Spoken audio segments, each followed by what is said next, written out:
Halo guys, balik lagi dengan Efek Anime. Hari ini kami akan merangkum alur cerita One Piece Arc Wano Kuni part 33. Cerita kali ini sungguh mencengangkan sekali dikarenakan kita akan disuguhkan seorang admiral yang telah datang ke Wano Kuni. Sedangkan dalam kasus ini juga diperlihatkan bounty dari Mugiwara no Luffy setelah mengalahkan Kaido. Penasaran bukan? Berikut alur ceritanya. Sebelum kita menuju ke topik utama, jangan lupa untuk klik subscribe dan nyalakan lonceng notifikasinya agar selalu mendapatkan update seputar informasi anime dari kami.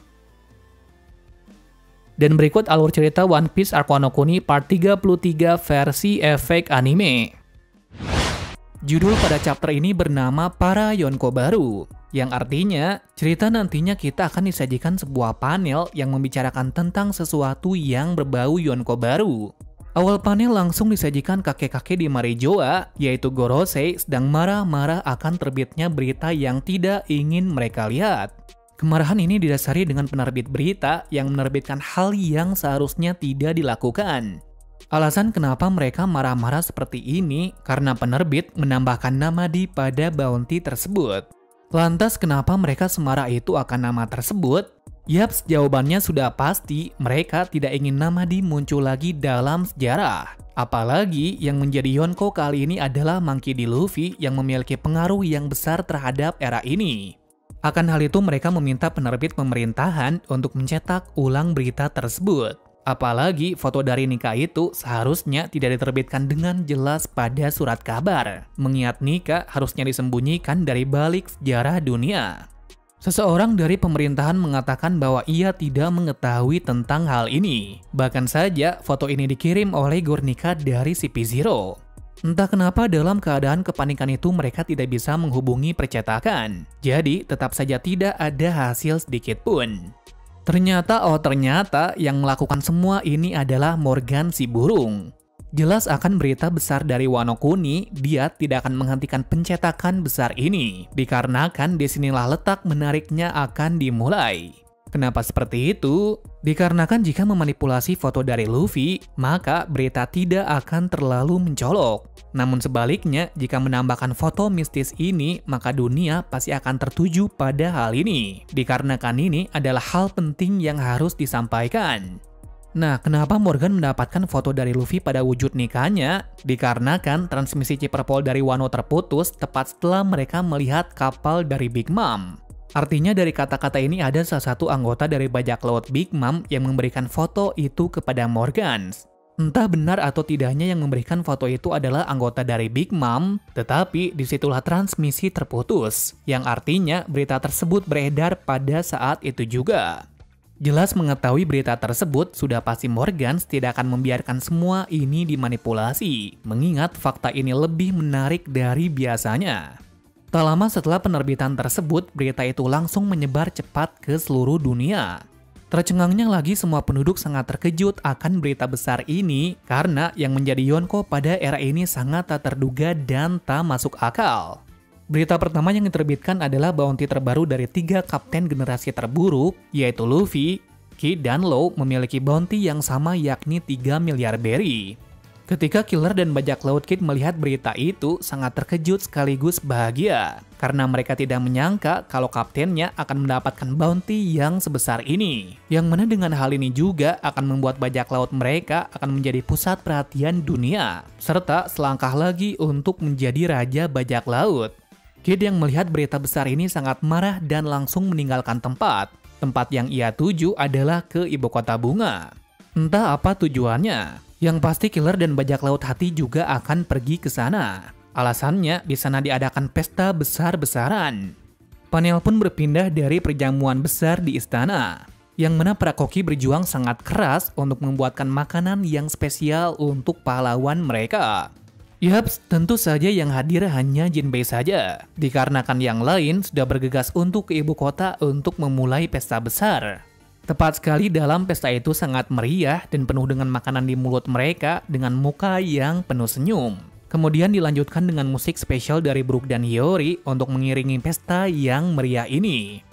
Selanjutnya bergulir ke ruang bawah istana, di mana seperti biasa, Robin menyendiri lagi ke suatu tempat yang sangat berharga, yaitu tempat di mana Rod Poneglyph berada. Di ruangan tersebut secara mengejutkan dia didatangi oleh Tengu. Nah, kenapa bisa Tengu ada di sini? Dikarenakan tempat ini adalah ruangan rahasianya. Bahkan boneka Kokeshi yang ada di sini adalah buatannya. Dan seperti biasa, reaksi dari Robin sangat biasa melihat boneka ini. Yang mengejutkan bukan itu, melainkan sejak lama dia sudah dipenjara di sini. Nah, makin bingung kan siapa kakek ini sebenarnya? Robin pun bertanya kenapa dia bisa dipenjara di sini sedangkan kau juga pembuat pedang. Siapakah kau sebenarnya? Tengu menjawab kalau ia menjadi pandai pedang karena berbakat, tapi itu hanya hobi belaka saja.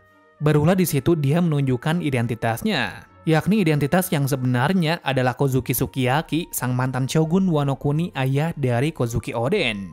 Jelas fakta ini membuat Robin terkejut. Tetapi apakah Momonosuke mengetahui hal ini? Yaps, identitasnya ini tidak ada yang mengetahuinya. Walaupun ada beberapa pengawal yang mulai mengenalinya. Contohnya saja Shinobi. Akan tetapi keresahannya, ia sangat malu menunjukkan mukanya ini kepada semua orang. Karena dialah orang yang memberi Orochi kekuasaan. Sebenarnya dulu dia bisa kabur dari tempat itu. Tetapi kabar buruknya, Oden sudah mati dan Wano sudah berubah sangat drastis. Bahkan dalam keadaan tersebut dia mencoba untuk seppuku, mati dengan terhormat sebagai samurai. Pembicaraan pun terhenti dari Robin yang bertanya apakah senjata kuno Pluton ada di sini. Dikarenakan di Alabasta, dia mendapat informasi kalau senjata kuno merujuk pada tempat ini. Sukiyaki menjawab benar, senjata Pluton berada di sini. Nah, seperti apakah senjata Pluton tersebut? Kita beralih dari tambang penjara udon, yang mana di sini terjadi keajaiban yang sangat besar. Mengingat sebelumnya tanah yang tandus sekarang sudah dipenuhi oleh tanaman, seolah ada keajaiban yang baru datang. Tetapi dalam keindahan tersebut, terdengar teriakan yang sangat kuat dalam penjara udon, yang ternyata di dalam terjadi pembantaian besar-besaran yang dilakukan oleh seseorang. Seseorang tersebut tak lain adalah Admiral yang bernama Ryoku Gyu yang memiliki nama asli Aramaki. Yang mengejutkannya di situ, dia mengeluarkan akar yang sangat banyak menikam para gifter. Bukan hanya menikam saja, tetapi juga menyerap nutrisi dalam tubuhnya seperti air dan lain-lain sehingga orang-orang itu menjadi kisut. Tidak hanya mereka saja, King dan Queen juga dibuat seperti itu.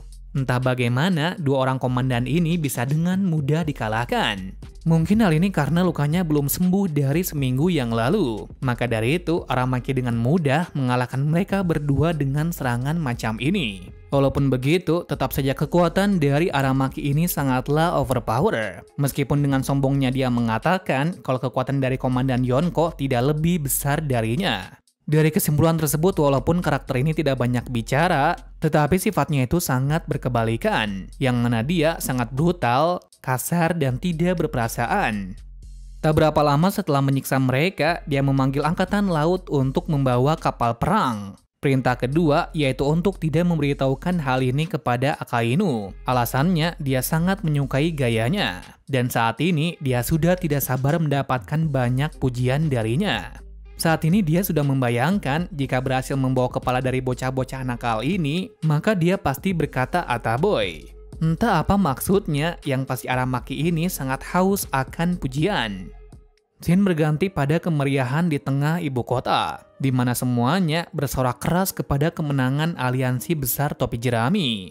Tapi dalam kemeriahan itu Momonosuke merasa tidak enak karena seharusnya Yamato juga ada di sini. Namun karena Yamato tidak ingin semua tahu tentang hal ini, maka dia hanya bisa pasrah saja dan melanjutkan kesenangan ini. Tak lama berselang Kid berada di kerumunan itu berniat untuk menghajar Luffy. Tetapi yang terjadi malah sebaliknya. Dengan semangatnya, Luffy menarik Kid untuk berpesta bersama. Karena yang dipikirkannya saat ini hanya itu saja. Dengan dinyalakannya petasan yang sangat besar, semua bersorak dengan penuh semangat akan hari besar ini.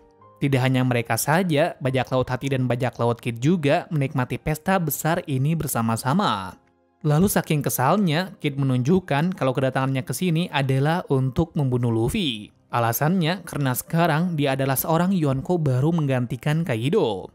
Sementara dalam keterkejutan tersebut baru dilihatkan siapa saja orang yang menyandang nama Yonko pada era ini. Pertama adalah Shanks, Kurohige, Luffy, dan salah satu orang yang tidak kita duga adalah Lord Buggy.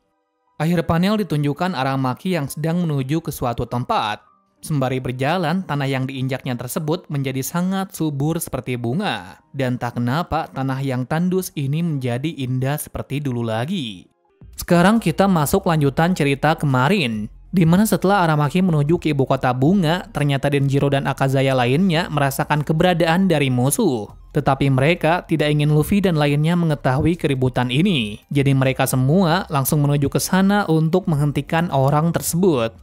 Sesampainya di situ, Aramaki dengan sombongnya mengatakan lebih baik samurai menyingkir dari hadapanku sekarang. Bila tidak, maka pertarungan akan terjadi.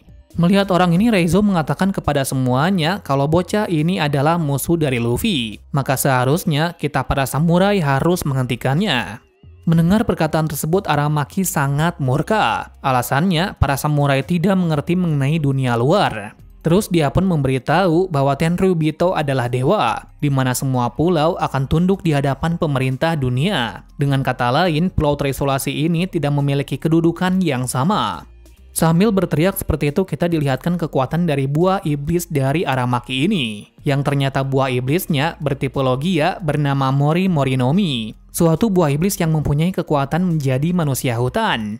Menariknya di sini, perubahannya tersebut memiliki efek seperti Luffy. Dengan kata lain, bisa jadi kekuatan Aramaki ini adalah dewa hutan. Dan ini akan sangat valid dengan urutan dewa yang telah disebutkan oleh gadis di Skypiea. Walaupun belum dikonfirmasi apakah Mori Morinomi adalah representasi dari dewa tumbuhan.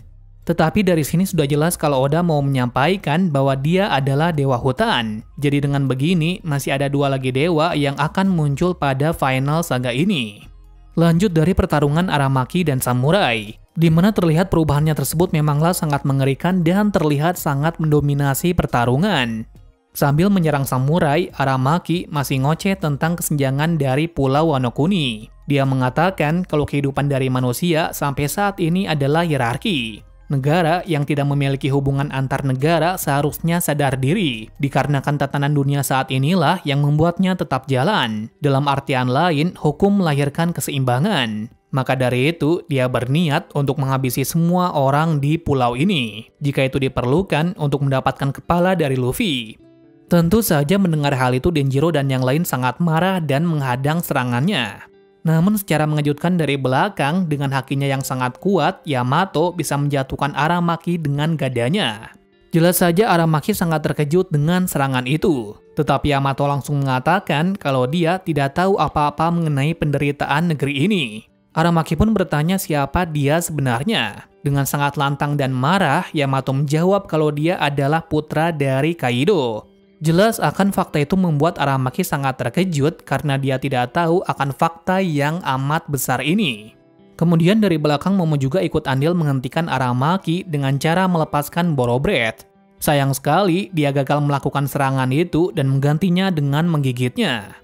Adanya naga merah di sini membuat Aramaki ketar-ketir karena ia juga tidak mengetahui kalau ada naga lain selain Kaido. Alhasil terjadilah pertarungan sengit di antara mereka, yang mana Aramaki melirit dan mencengkram tubuh Momo dengan kuat. Walaupun begitu, Momo tidak ingin Yamato ikut campur. Entah kenapa Momo senekat ini, satu hal yang pasti, Momo sudah mulai berani sekarang daripada perang sebelumnya. Panel pun berganti pada perairan Wano Kuni. Akhirnya di sini kita dilihatkan sesuatu yang mengejutkan. Lantaran secara tiba-tiba, bajak laut yang paling misterius akhirnya menunjukkan kapalnya di lautan Wano Kuni. Kapal itu adalah kapal bajak laut dari Akagami no Shanks. Kebetulan pula saat ini mereka mendapatkan surat kabar baru. Shanks dan semuanya terkejut dan bersorak lantaran Luffy sudah menjadi bajak laut yang hebat. Lucky Rod dan lainnya pun meminta Shanks untuk menemui Luffy sekarang. Akan tetapi Bang Toib yaitu Yasop malah enggan pergi menemui Usopp. Alasannya dia masih belum siap mental untuk bertemu anaknya. Jelas saja dia belum siap karena dahulu dia tidak datang di saat istrinya mati. Mungkin karena itulah dia tidak ingin menemui anaknya yang sudah tumbuh hebat sekarang. Sebenarnya aneh sih, cuma sikap dari Yasop ini sama seperti Usopp. Bedanya Usopp tidak ingin datang ke pulau yang belum dikunjungi. Jadi pepatah benar adanya, buah jatuh tak jauh dari pohonnya. Yang artinya sifat anak tidak jauh dari orang tuanya. Kembali pada suasana yang tenang ini. Shanks serasa nostalgia pada perairan ini, dikarenakan terakhir kali dia ada di sini saat mengembalikan Oden ke Wano. Jadi dia berpikiran kalau Momo dan Hiyori sudah besar sekarang. Setelah mengatakan itu, dia melihat bounty Luffy dengan senyum bahagia dan senang, karena Luffy sudah mencapai titik yang sama dengannya. Sambil melihat poster dari Luffy, Shanks teringat akan masa lalunya saat mencuri buah iblis legenda tersebut. Dilihatkan pada saat mudanya, Shanks dan bajak lautnya dengan nekat mau menculik harta karun dari kapal angkatan laut, yang kebetulan yang menjaga harta itu adalah Usopp. Tentu saja Usopp terkejut, dikarenakan buah iblis ini hanya memiliki kekuatan karet saja. Namun meski begitu, Shanks tetap merebut buah tersebut. Entah apa dasarnya dia mencuri buah itu, satu hal yang pasti, Shanks sangat bersemangat untuk merebut buah itu. Seolah dia sudah mengetahui sebelumnya kekuatan buah iblis karet ini. Setelah scene itu kita juga ditampilkan kembali masa lalu dari Luffy dan Shanks. Tentunya juga saat tangannya hilang demi era baru. Sambil mengingat masa-masa itu, Shanks merasa sangat senang. Namun anehnya di sini, meski Luffy sudah menjadi Yonko, tetapi Shanks tidak berencana bereuni dengan Luffy di sini. Malah dia mengalihkan topik dari seseorang yang telah mengganggu teritorialnya. Tepat sekali, orang itu adalah Bartholomew. Beberapa waktu lalu dia sudah membakar beberapa wilayah dan mengganti benderanya dengan topi jerami. Dalam artian lain, Shanks tidak ingin kekuasaan dan wilayahnya direbut begitu saja.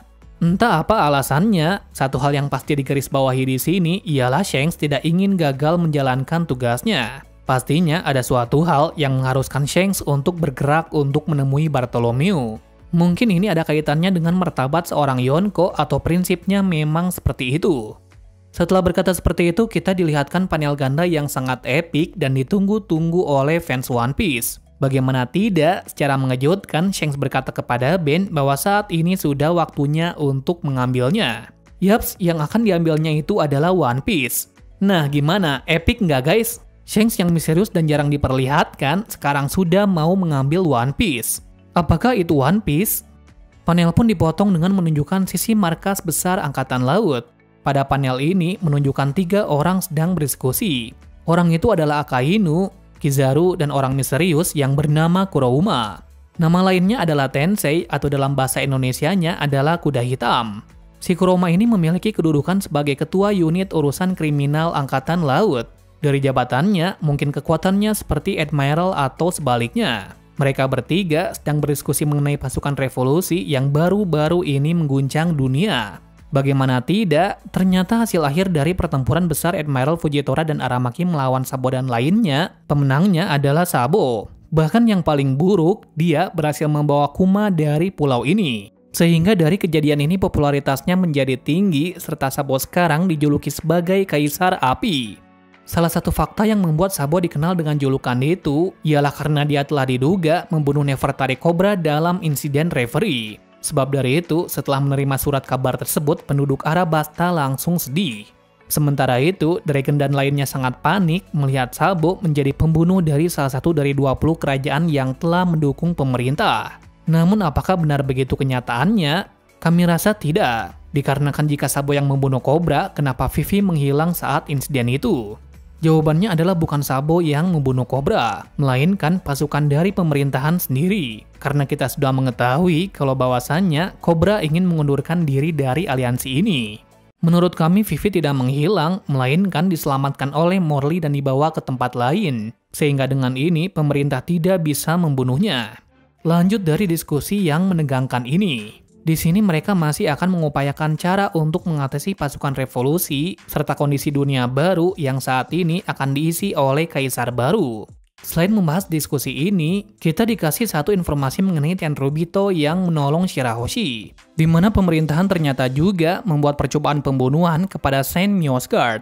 Tetapi Akainu sudah bingung dengan masalah besar ini. Dia pun berkata bahwa Gorosei lah yang akan mengatasi masalahnya sendiri. Tidak hanya itu saja, masalahnya sekarang setelah nama Sabo dan pasukan revolusi terangkat, sekitar 7 dari 20 kerajaan terinspirasi untuk melakukan kudeta revolusi saat raja mereka belum kembali. Kenapa 7 kerajaan itu bisa melakukan penentangan secara terang-terangan seperti itu? Alasannya, nama dari Sabo sendiri sudah berkembang sangat pesat melebihi nama dari Monkey D. Dragon selaku komandan tertinggi dari revolusi. Tidak hanya itu saja yang membuat meyakinkan para pengkudeta, melainkan adik Sabo yaitu Monkey D. Luffy sekarang juga sudah menjadi Yonko. Dalam artian lain, dengan dua gabungan tersebut, menentang pemerintah dunia bukanlah hal yang menakutkan lagi. Dikarenakan mau tidak mau, mulai dari sekarang dunia benar-benar akan berubah drastis. Nah, akan kekacauan besar tersebut, selaku komandan tertinggi Angkatan Laut, Akainu diharuskan memeras otak untuk mengendalikan suasana yang mencekam ini. Bila tidak, maka Angkatan Laut akan hancur dalam beberapa waktu lagi. Jadi sekaranglah waktu yang tepat untuk menyerang dari segala sisi. Well, itu saja cerita dari chapter ini. Setelah membaca chapter ini, kita sudah mengetahui kalau Sabo dan Luffy adalah dua orang yang akan berpengaruh dalam era ini. Yang mana akibat hal itu, Akainu sampai pusing untuk mengatasinya. Sehingga jalan tengahnya adalah berperang. Yang artinya dalam beberapa chapter lagi, kita akan disuguhkan kesungguhan dari Akainu melawan para bajak laut dan pasukan revolusi. Nah, sangat menarik bukan? Kita nantikan saja dalam chapter berikutnya. Terima kasih sudah menonton video ini dan sampai jumpa di video selanjutnya.